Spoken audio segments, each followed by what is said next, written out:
إذا مشاهدينا الكرام متابعينا الأوفياء، مرحبا بكم في هذا الفيديو.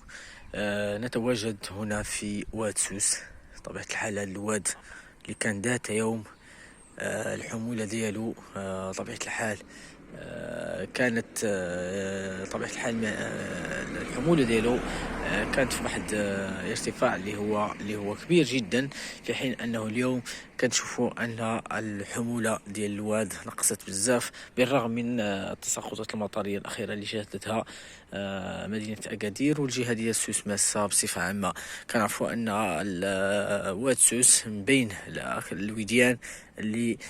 كيجي لها واحد العدد كبير ديال الوديان اللي كتجي طبيعة الحال من مجموعة من المناطق اللي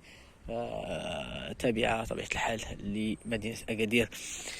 إذا مشاهدينا الكرام، صراحة وأنا أصور هذا الفيديو شفنا صراحة قلة التساقطات المطرية اللي خلات هذا الواد أنه ينشف لواحد الدرجة اللي هي خطيرة جدا، اللي صراحة والله العظيم إلا اش غنقول لكم، أنا كنصور هذا الفيديو مخلوع، لأنه فعلا هذا الواد كان من بين الوديان اللي كتكون عامرة بالماء، واللي طبيعة الحال اللي كتخلي الحياة في هذه المنطقة، واللي ربما الناس ديال طراس والناس ديال النواحي ديال طراس راه عندهم تاريخ كبير جدا مع هذا الواد اللي ربما ذات يوم كان هذا الواد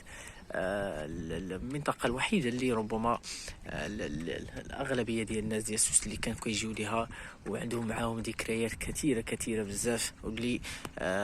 طبيعة الحال كيجيو ليها باش انهم طبيعة الحال انهم باش يفوجوا على مع وليداتهم في ايام العطل، وكذلك انهم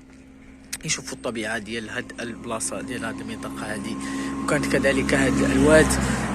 كيجي ليه الالاف بل الاف ثم الالاف ديال الطيور المهاجرة اللي كانت كتقصد هذا المكان هذا، الا انه اليوم انتم مشاهدينا الكرام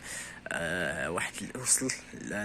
هاد الواد اللي وصل لواحد الحالة اللي اش غنقول لكم خطيرة بزاف، وحالة كارثية. ربما